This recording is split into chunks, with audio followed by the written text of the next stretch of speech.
Hello everyone, welcome to my vlog. First of all, I would like to say thank you to everyone who sent me some really kind messages and gave me some feedback on my previous vlogs. I really appreciate that, and I'm really thankful to have this really open conversation about headshot photography. I really appreciate it because that also opens my mind to some of those things what I do. So based on my recent I would say messages and then conversation I had with some of the photographers from the headshot photography field, I would like to discuss today something which from one hand is something very obvious to most of us, and then we know how to create good headshot and what we have to do in order to make this work. But today I would like to talk about creating some kind of recipe for the good headshot. And the main reason I would like to talk about it is because based on my own experiences and looking at other photographers work, I see this whole thing is not as clear as we think it is. So I'd like to today break this whole thing down into small pieces and then discuss this to shine a little bit of fresh light on this recipe for the good headshot. And I would like to use some kind of analogy how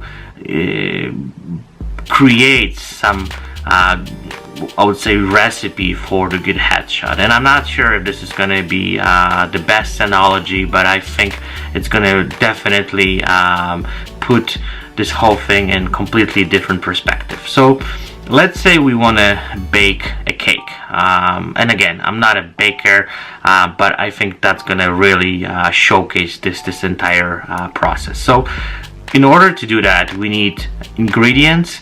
We need to mix them up in certain order. We need a certain amount of this ingredients. It's not like we can put whatever we want and how we want. It's a recipe for that. Then we have to mix it up, this whole thing, and make sure everything is properly mixed up. Then we have to bake this cake for a certain amount of time, and then there's a certain amount of there's specific temperature, which also has huge impact on how this cake is going to be baked. So the main reason I want to talk about it is there is as I said, a recipe to create a good cake. If we messed up some of those things along the way, at the end of the day, this cake basically is going to be not eatable. It's going to be all garbage pretty much. And the same thing applies to our work. And I noticed that sometimes photographers, they focus too much on, let's say, some parts of this process and then neglect the other ones. And that's what cause problems and issues at the end, because the final result, it's not the way they want it. The images they create, they don't look the way they're supposed to look. They're getting frustrated, and then they just don't understand what happened. So and the main reason I want to talk about it is because like each part of this entire process is very important. It's not like we have fantastic gear and then we have great lighting and then we have, let's say, bad expression and then bad pose, and the post-production is garbage. The image, it's not gonna work. It's not gonna be usable, or not gonna be something which we'll be proud of or happy with. So what I deeply recommend, and that's what I doing all the time, I'm trying to break down this entire process of creating a good headshot into small parts and overlook each part and see what I can do to improve this process. And I remember when I started my photography journey, and when I started shooting a headshot, I know what I was good at, and I also knew what I'm really bad at.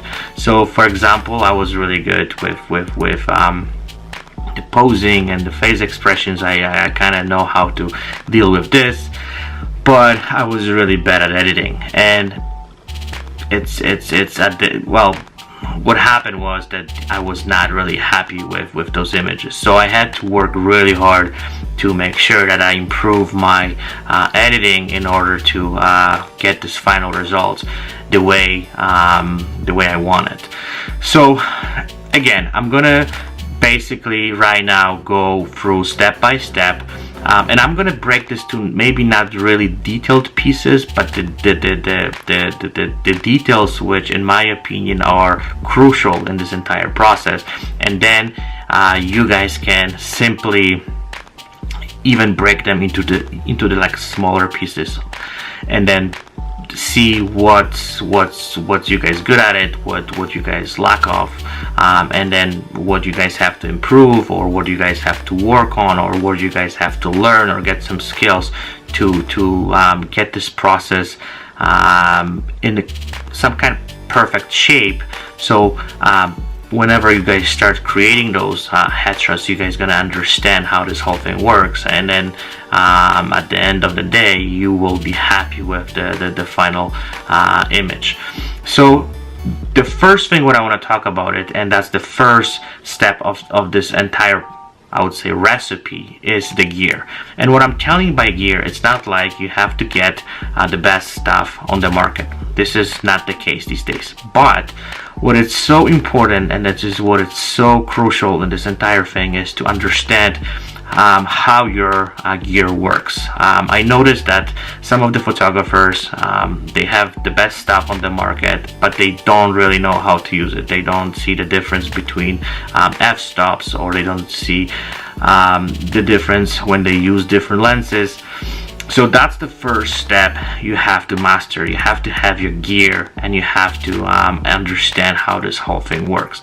If you feel that you don't really understand, or you don't see how this whole thing works, there's tons of stuff online, there's tons of information which you can really learn, and you can really understand, and that's definitely is going to help you to have this gear and use it properly. So that's the first step in this headshot recipe. The next step is the lighting. You have to also really understand how the lighting works. Again, it's not a simple thing. It is going to take a lot of photo shoots to see the difference. Again, there's tons of stuff out there which have the great information, and then you can really read it and understand how this whole thing works. But still, the most important thing is to practice, so you can really see the light. So those next ones of my headshot recipe is well, the next one is going to be the location. There's tons of places where we can shoot, but the one thing what I recommend is, first of all, let's say you go to the locations which you never shoot before. It's good to do some test stuff beforehand, so you know exactly what you are doing, and then you can really know what you can get out of this location. If, let's say, you have this skill that you can go to the location and you can really quickly pick it up, what you can do with this, or how you can improve it by, I don't know, adding different lights or doing some different things, that's great. But that's another thing which is really important in my headshot recipe: location, and how you deal with the location and what you can get out of this. So after a while you will see that even you go to the most strange locations ever, you already, by seeing it, have the vision where you're going after and what you will be able to create in that particular place. So my next item on this recipe is the client and their pose and their face expression. This is another thing which is important and crucial in our headshot recipe. That also takes time to figure out what works, what doesn't work. I want to mention Peter Harley, who have amazing book about how to pose people and how to pull out some great expressions from the clients. So that's another thing which you have to master in order to get a good headshot.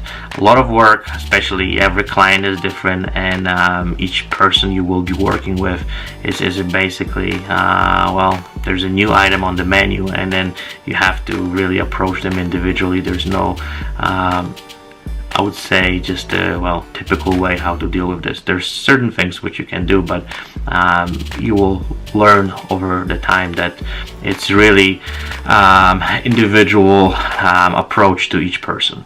The next item on our recipe is the editing. So that's another huge thing in our headshot recipe. There's two ways of dealing with this. One of them is learning how to edit the images. Another way is to is simply just giving those images to professional retouchers who they will do the job for you. I personally think that it's a personal approach. I'm not forcing people to learn how to edit, but also I'm not saying that you should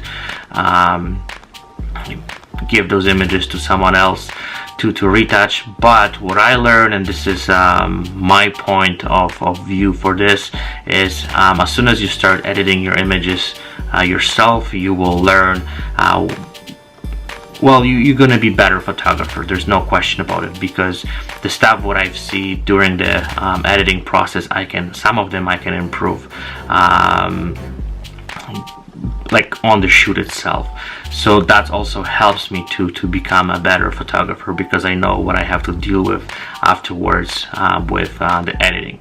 So those are the things which, in my opinion, are the items, and this is the most important thing on our recipe for the good headshot. So summarizing this whole thing, I want to again, maybe not go for this whole thing again, but what I want to say that you have to look at this whole thing individually. So whenever you come back from the shoot and you actually gonna work on those images, I would highly suggest to break it down, this image, into those smaller parts, and see where the problem is. And then let's say there you have image which you're not happy with, so you have to ask yourself on which item from that recipe I have to improve to make this whole thing better.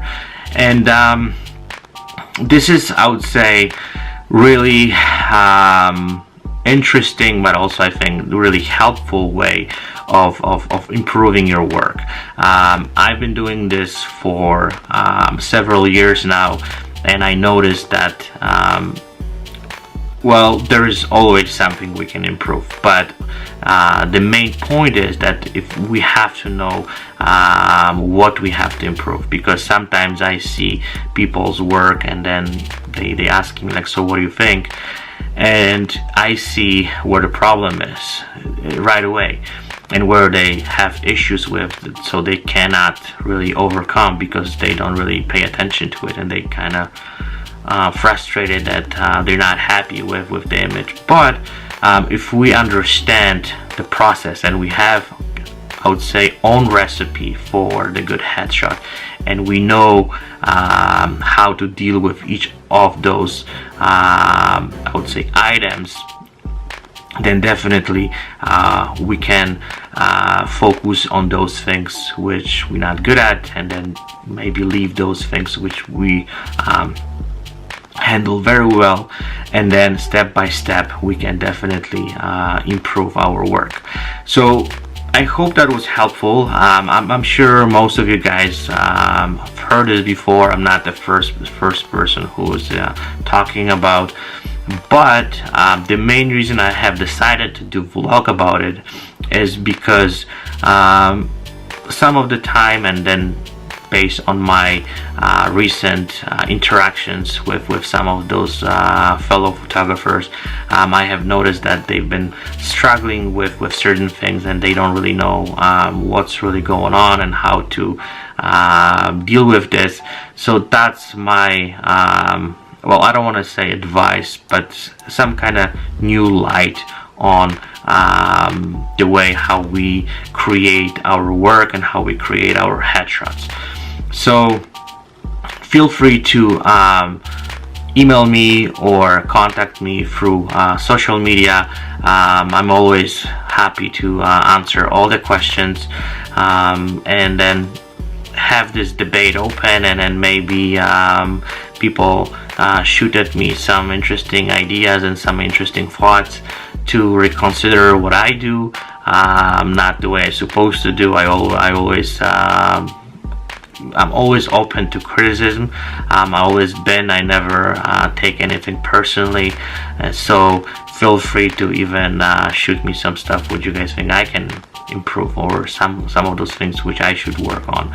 Maybe I don't see some of those things, because that's another I would say issue, that we see the problem and we see that something doesn't work, but we cannot find what's the issue is. But that also some of those things takes time to see those things, and then it's basically something which we have to constantly work on and improve on a daily basis, some of those things what we do. So this vlog was a little bit longer, so I don't want to push it anymore. Thank you for watching. I really appreciated your time, and again, thank you for your feedback, your comments, your likes. I'm really appreciated everything what you guys have been doing for me. So looking forward to hear from you. Stay tuned. Have a fantastic weekend. It's Friday morning today, so I'll chat with you guys on Monday morning. This is my goal for the next few months. I want to do those vlogs 3 times a week. I'm still working on my editing part. This is a little bit harder because I thought it's gonna go really easy, but it seems there's way more work than I thought it's gonna be. So stay tuned, and I will chat with you guys very soon, and thank you again for watching this vlog. Bye.